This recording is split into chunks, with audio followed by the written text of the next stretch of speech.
حوالے سے انہوں نے پاکستان کی کچھ فیکٹریوں کی جانب کھاد فیکٹریوں کے حوالے سے بھی انہوں نے نامینیٹ کیا ہے اور الزام عائد کیا ہے. جی لیکن یہ ایک بہانہ ہے. مسئلہ یہ ہے کہ انہوں نے پاکستان کو پریشرائز کرنا چاہتے ہیں تو $700 ملین انہوں نے روکا ہوا ہے. تو جیسے میں نے کہا یہ کیرٹ اور سٹک اپروچ کر رہے ہیں. یہ بھی ہمیں ابھی تک معلوم نہیں کہ ان کے ارادے کیا ہیں, بیکاز انہوں نے ابھی تک کہ وہ بار بار کہتے ہیں جی کمیشن کی جو فائنڈنگز آئیں گی, تو میں آپ کو یقین سے کہہ سکتی ہوں کمیشن کی فائنڈنگز جو آئیں گی وہ کبھی اس بات کو نہیں مانیں گی کہ یہ پاکستان کے اوپر ڈائریکٹ اٹیک ہوا ہے. وہ تو کچھ نہ کچھ اس میں سے راستہ نکالیں گے کہ جی it was a mistake, technical fault تھا, یہ جھوٹ کا سہارا لینے کی کوشش کریں گے, بالکل, تو وہ نہیں, لہٰذا وہ لگتا ہے کہ وہ اپولوجائز قطعاً نہیں کریں گے. اب اگر وہ اپولوجائز نہیں کرتے, سوال تو پھر اب ادھر آتا ہے. دیکھیں اگر اپولوجائز کرتے ہیں تو کچھ بہانہ بنا کے ہم بھی کھول سکتے ہیں, اگر ہم نہیں مطلب کہ ان کے ساتھ بالکل تعلقات توڑنا چاہتے ہیں ہم کھول سکتے ہیں. لیکن اگر وہ بالکل ہی اپولوجائز نہیں کرتے تو پھر تو یہ تو پھر ایک تو اپولوجائز نہیں کرتے, اور دوسرا ڈاکٹر صاحبہ اگر وہ ڈرون حملے بھی جاری رکھتے ہیں, فی الحال تو ڈرون اٹیک سے رکے ہوئے ہیں, لیکن جیسا کہ کل چیف آف ISI کے چیف نے کہا اور سفرا کانفرنس کے اندر انہوں نے اعلان کیا کہ اگر دوبارہ پاکستان کی حدود کی خلاف ورزی کی جاتی ہے تو اسے جنگ تصور کیا جائے گا. آپ سمجھتے ہیں کہ یہ رسک اب امریکی انتظامیہ لے گی ڈرون اٹیکس کا؟ اب ٹھہریں یہ انہوں نے کہا ہے اگر پاکستان پہ اٹیک کرتے ہیں. اب پاکستان پہ اٹیک آپ کس طرح ڈیفائن کریں گے؟ اگر آپ ڈرون حملے کو پاکستان کے اوپر اٹیک ڈیفائن کریں گے, یہ تو یہ سیمانٹکس کی بات آ گئی نا.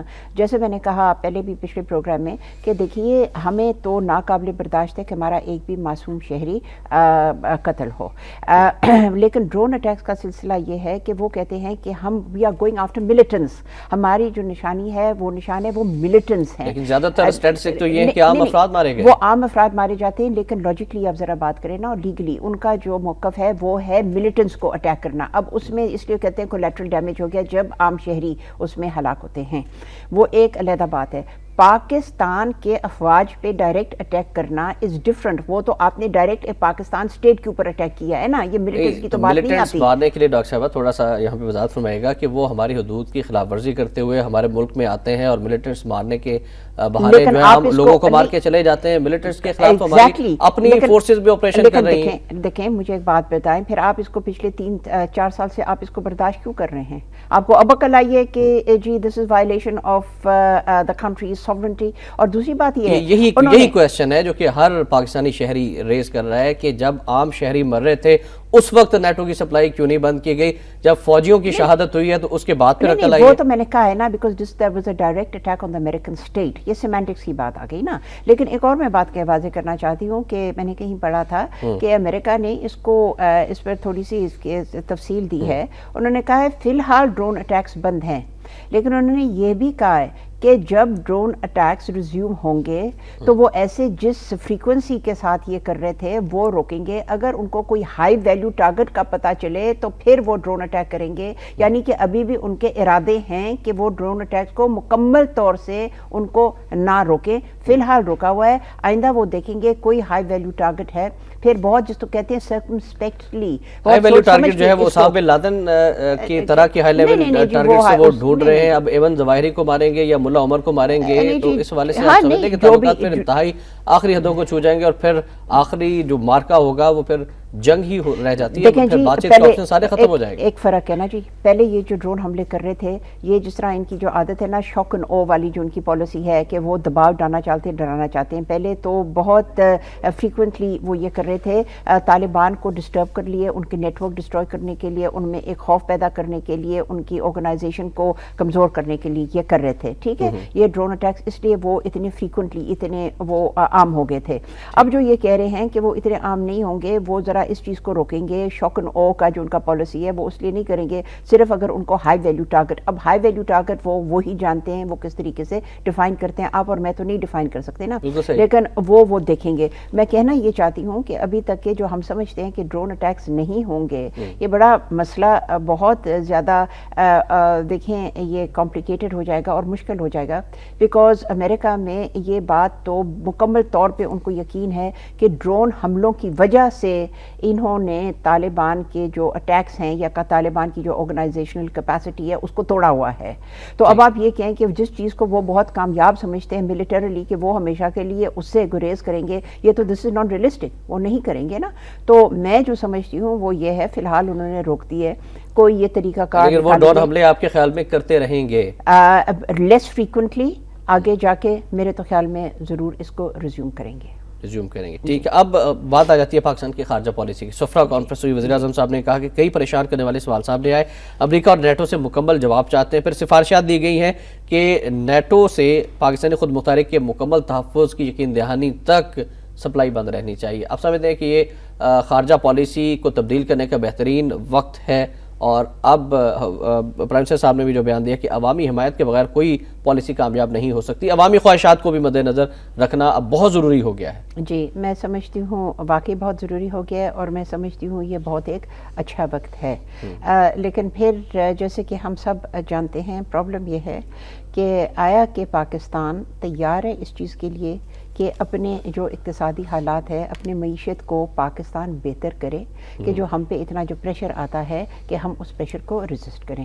مسئلہ سارا یہ ہے کہ انٹرنلی ڈومیسٹکلی اندرون ہمارے وہ حالات ہم بنا سکتے ہیں کہ ہم ایک مکمل لانگ ٹرم سٹینڈ ہم لینا چاہتے ہیں یا ہم لے سکتے ہیں.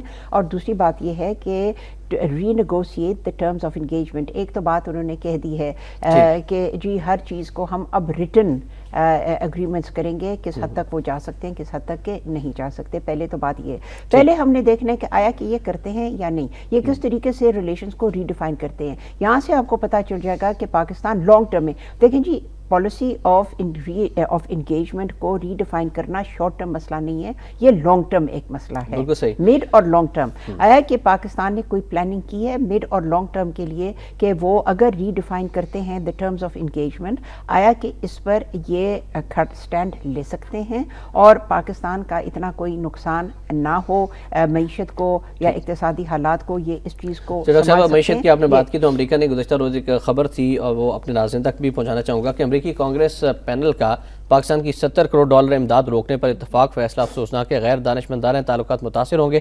سلیم سیف اللہ صاحب کا یہ بیان. ایوان نمائندگان سینٹ کے ارکان نے امداد کو دھماکہ خیز مواد کی ترسیل روکنے سے مشروط کر دیا. بل رواں ہفتے منظور ہونے کا امکان ہے. امداد رکنے کا حکومتی سطح پر کوئی فیصلہ نہیں ہوا. ترجمان امریکی محکمہ خارجہ سفیروں کی کانفرنس کے اعلامیے پر تبصرے سے گریز. ایک طرف امریکی کانگریس کا پینل امداد روکنے پر اتفاق کر رہا ہے, دوسری جانب امریکی جو ترجمان ہیں وہ کہہ رہے ہیں کہ اس طرح کا کوئی فیصلہ نہیں ہوا, کانٹرڈکشن ہے. آپ کس طرح سے دیکھتے ہیں اور کیا ایفیکٹس ہوں گے ہماری اکانومی پر؟ جی وہ انہوں نے اس وقت انہوں نے یہ کہا ہے کہ جو کنگریشنل کمیٹیز ہے انہوں نے یہ کہا ہے جو $700 ملین ہیں اس کو وہ ریویو کریں گے کہ پاکستان ان کے ساتھ آئی ای ڈیز پہ تعاون کر رہا ہے یا نہیں کر رہا. اگر نہیں کر رہا تو پھر وہ جا کے روکیں گے. اس لیے وہ اس کو ایمبیگوس کر رہے ہیں اور کہہ رہے ہیں کہ جی ابھی وہ ہم نے جو ان کے جو ہیں سمبڈی نیولینڈ یا جو بھی ہے میں بھول گئی وہ جی کیا ان کی پوزیشن ہے ایڈمنسٹریشن میں یہ, لیکن انہوں نے یہ کہا ہے کہ ہم نے ابھی یہ فیصلہ نہیں کیا نہ ہم نے روکا ہے ابھی تک. تو یہ کنگریشنل کمیٹیز نے یہ ایک لا پاس کی ہے کہ اگر پاکستان آئی ای ڈیز میں کوآپریٹ نہیں کرتا تو پھر ہم اس کو روکیں گے کہ ہمیں ایک اوور سائٹ فیسلٹی ہمیں ملے کہ یہ ہمارے جو $700 ملین ہم دے رہے ہیں یہ کدھر جا رہے ہیں کہ ہمارے خلاف تو نہیں استعمال ہو رہا. تو پہلے تو بات یہ ہے وہ بھی ایمبیگوس ہیں. دیکھیں جی امریکہ کا بھی آپ دیکھیں امریکہ کی بھی جو پوزیشن کیا ہے وہ پاکستان سے چاہتی ہے کہ پاکستان سے اپنے ایجنڈا کے مطابق وہ اپنے مکمل طور سے اپنی آپ کو منوائے. پاکستان کی پرابلم ہے کہ ان کا جو ایجنڈا ہے پاکستان کے نیشنل انٹرسٹ کے ساتھ کلیش ہوتا ہے. ہمارا ایجنڈا سیٹنگ کیا ہونا چاہیے اس تمام صورتحال؟ جی ہمارا ایجنڈا ظاہر ہے کہ جی ہم ڈرون اٹیکس افورڈ نہیں کر سکتے. ہم جس طریقے سے جی اب ہمارا جو نقصان ہو رہا ہے یہ وار آن ٹیرر میں جو پاکستان کے اندر تو دہشت گردی کا ایک شروعات ہو چکا ہے, یہ ہماری خارجہ پالیسی کی وجہ سے. بہت سی اور چیزیں ہیں جس طرح ہمارے نقصان ہو رہے ہیں, کہہ رہے ہیں کہ پاکستان نے کتنے بلینز آف ڈالرز لوز کیا ہے, یہ جو کنوائز پاکستان کی سڑکوں وغیرہ پہ جاتی ہیں, یہ ساری جو باتیں ہیں جو پاکستان کے خلاف جو ہمارے $68 بلین کا ہمارا جو نقصان ہوا ہے وار آن ٹیرر کی وجہ سے. لیکن پاکستان کے بہت پرابلمس ہیں اور پاکستان کے جو ہمارے اپنی خوشحالی کے لیے جو ہمارے پروگرام ہے امریکہ کے ساتھ نہیں, وہ بہت سے ایریاز میں نہیں وہ ٹیلی کرتا. اب امریکہ چاہتا ہے جی بیسک پرابلم یہ ہے امریکہ چاہتا ہے کہ پاکستان کسی بات سے انکار نہ کرے. امریکہ کو یہ بھی خدشات ہیں, آپ کو پتہ ہے وہ کہتے ہیں پاکستان دوگلی پالیسی کر رہی ہے, پاکستان ایک ہاتھ پہ جی ان کو پناہ دیتی ہے جو ملیٹنٹس وغیرہ ہیں, حقانی نیٹ ورک کے خلاف موو نہیں کرتی, یہ جو پرانی ان کی باتیں ہیں, ایک ہاتھ پہ یہ بات ہے. تو ظاہر ہے اسی طرح کے الزامات پاکستان بھی امریکہ پر لگاتا رہتا ہے اور خدشات اور تحفظات کے اظہار یہ بھی کرتے رہتے ہیں کہ جس طرح سے سلالہ چیک پوسٹ پر حملہ پاکستانی حکومت اور پاکستانی عوام کی پیٹھ میں چھرا گھومنے کے مترادف ہے. ایگزیکٹلی, یہ you see this is the basic problem. یہ تو میں کہہ رہی ہوں ہمارے جو بنیادی جو ہمارے جو انٹرسٹس ہیں وہ امریکہ کے ساتھ نہیں ملتی. یہ بنیادی بات ہے نا کہ جو امریکہ کا جو ایجنڈا ہے it is against Pakistan's national interest, ٹھیک ہے. اب اس چیز کو ریکنسائل کیسے کرنا, اس چیز کے لیے جی بہت اس کے لیے ایک قابلیت کے, ایک سوچ کے, ایک گٹس کے, ایک ڈٹرمنیشن کی, یہ میں یہ بھی کہوں گی ایک محب الوطنی کے, یہ ساری جو چیزیں ہیں اس کی ضرورت ہے جو ابھی تک کے ہم نے اس کا کوئی ایک آپ کہہ سکتے ہیں ایویڈنس نہیں ہم نے دیا. شارٹ ٹرم تو ہم نے دے دیا, ہم نے روک لیا ہے سپلائی لائنز, ہم نے اور بھی اقدام کیے ہیں. شمسی ایئر بیس بھی واپس آ چکا ہے, پھر ورلڈ کانفرنس میں بھی ہم نے شرکت نہیں کی, بائیکاٹ کیا, اس کے بھی کافی آپ نے وہ جو اثرات کوپریشن جو پوسٹس ہیں آپ نے اپنے زیادہ تر وہاں سے پرسنل ہٹا دیا ہے. جو لیزون آفیسرز ہیں کابل میں جو کہ بیٹھے ہیں ان کو بھی آپ نے واپس بلا لیا ہے. تو فوری طور پہ تو آپ نے کافی مضبوط اقدام کیے ہیں, لیکن پرابلم یہ آیا کہ آپ اس کو سسٹین کریں گے یا نہیں. اور جیسے میں نے کہا اگر آپ سسٹین کرنا چاہتے ہیں تو آپ کو کچھ اقدام کرنے پڑیں گے شارٹ مڈ ٹرم اور لانگ ٹرم میں. کچھ اقدامات آپ تجویز بھی کیجئے کہ کیا اقدامات کرنے پڑیں گے شارٹ ٹرم میں, لانگ ٹرم میں. جی دیکھیں, پہلے تو بات یہ ہے, سب سے بڑی بات ہے اٹ از دا اکانومی. دیکھیں پاکستان جس وجہ سے پاکستان مجبور ہے, پاکستان سے کی سب سے بڑی جو مجبوری ہے وہ پاکستان کی اکانومی ہے. اب پاکستان کی اکانومی جو بیسکلی اللہ نے پاکستان کو بہت سے آپ کہہ سکتے ہیں اس سے ریسورسز سے نوازا ہے, ہیومن ریسورسز اور مٹیریل ریسورسز. پوائنٹ یہ ہے ان کو موبلائز کیسے کرنا, ان کو آن لائن کیسے لانا, ایک بات. دوسری بات کرپشن کس طریقے سے ختم کرنا کہ یہ جو ہمارے وسائل ہیں یہ ضائع نہ جائیں. اور تیسری بات ہے کہ کس طریقے سے ان لوگوں کو آگے لایا جائے جو پاکستان کو سنبھالتے ہیں, جن کو کچھ ان کا ذہن بھی کام کرتا ہے اور کچھ وہ آنسٹ لوگ بھی ہیں. یہ تین چیزیں ہم نے لازمی ہمیں کرنا پڑے گا, ورنہ ہم پاکستان کی معیشت کو نہیں بچا سکتے. اور اگر ہم معیشت کو صحیح نہیں کریں گے ہم ہمیشہ وانریبل رہیں گے ٹو امریکن پریشر. تو بیسک بات ہم کو سمجھنا ہے, ہم ہر کو چاہتے ہیں, ہم چاہتے ہیں جی کہ اب امریکہ کو ہم آنکھیں دکھائیں, امریکہ کے سامنے ہم ایک سٹینڈ لیں, امریکہ کو ہم. پرابلم یہ ہے why don't we get to the basics. کیوں ہم پاکستان کی معیشت کو, کوئی موو آپ نے دیکھا ہے ابھی تک کے, کوئی موو آپ نے دیکھا ہے پاکستان کی معیشت کو اسٹرانگ کرنے کے لیے کہ پاکستان ہم اپنے اقتصادی حالات بہتر کریں. اب کیا کریں ہیں جی, دیکھیں کہ گیس کی رکاوٹیں انڈسٹریز کو, ہماری انڈسٹریز کو کس طریقے سے متاثر کر رہی ہیں. اگر آپ اپنے انڈسٹریز کو, آپ اپنے ایگریکلچر کو جو پاکستان کی ریڑھ کی ہڈی ہے, اگر ان چیزوں کو آپ مضبوط نہیں کرتے, ان کو ریشنلائز نہیں کرتے, ان کو ایک صحیح لیول پہ نہیں لاتے, اپنے پوٹینشیل کو ریلائز کرنے کی طرف آپ نہیں جاتے, تو آپ مجھے بتا سکتے ہیں کہ اگر آپ اقتصادی, اگر آپ بیگرز ہوں, اگر آپ سارا وقت کچھ کو لے کے پھرتے رہیں تو کون سی آپ کی وہ طاقت ہوگی یا بنیاد ہوگی جس کے ذریعے آپ ایک سٹینڈ لے سکتے ہیں اور اپنی خارجہ پالیسی کو آپ صحیح کر سکتے ہیں. بالکل صحیح فرمایا ڈاکٹر صاحبہ نے کہ جذبات اپنی جگہ اور خود مختاری کا تحفظ بھی بہت ضروری ہے, لیکن ہمیں بیسکس پر بھی توجہ دینی چاہیے. اور بیسکس یہ ہے کہ اپنی معیشت کس طرح سے مضبوط کی جائے, اپنے انڈسٹریلسٹ کو کس طرح سے ہم گیس مہیا کریں, انرجی کرائسس دور کریں, اور ملک میں جو بے روزگاری ہے اس کا کس طرح سے خاتمہ کریں. کچھ ملک کے پولیٹیشینز کا بات کر لیتے ہیں. نواز شریف صاحب کی ایک خبر, اس کے بعد ایک بریک کے لیے جانا ہے, بریک سے واپس آئیں گے تو پھر ڈاکٹر صاحبہ سے اس پر بھی بات کریں گے. خبر یہ ہے کہ تحریک انصاف کی عاملہ کے رکن عدنان کیانی مسلم لیگ نون میں شامل ملک و قوم کی مفاد پر پہلے سمجھوتہ کیا نہ آئندہ کریں گے نواز شریف. ہمیشہ پارلیمنٹ کی بالادستی جمہوریت کی مضبوطی کے لیے کردار ادا کیا, موجودہ حکومت کی ناکامی کو جمہوریت کی ناکامی نہیں کہا جا سکتا, صدر مسلم لیگ نون. اور ایک اور خبر رحمان ملک صاحب کے حوالے سے بھی شامل کرتے چلیں. رحمان ملک صاحب کہتے ہیں کہ نواز شریف محترمہ کے کیس پر سیاست نہ کریں, بے نظیر بھٹو کے قاتل پکڑ لیے, نام بتانے سے قیادت نے روک رکھا ہے. رحمان ملک مسلم لیگ نون کے صدر بے نظیر بھٹو کی قبر پر ماضی کی غلطیوں کی معافی کے لیے گئے تھے. میڈیا دہشت گردوں کو ہیرو نہ بنائے, بے نظیر کے قتل کی سازش تیار کرنے والوں تک پہنچ چکے ہیں. اسلام آباد میں کانفرنس سے خطاب, برطانوی ہائی کمشنر کی ملاقات, باہمی دلچسپی کے امور پر بھی تبادلہ خیال کیا گیا. ان دونوں خبروں پر ہم ڈاکٹر صاحبہ سے رائے بھی لیں گے, لیکن پہلے وقت ہوا ایک بریک کا.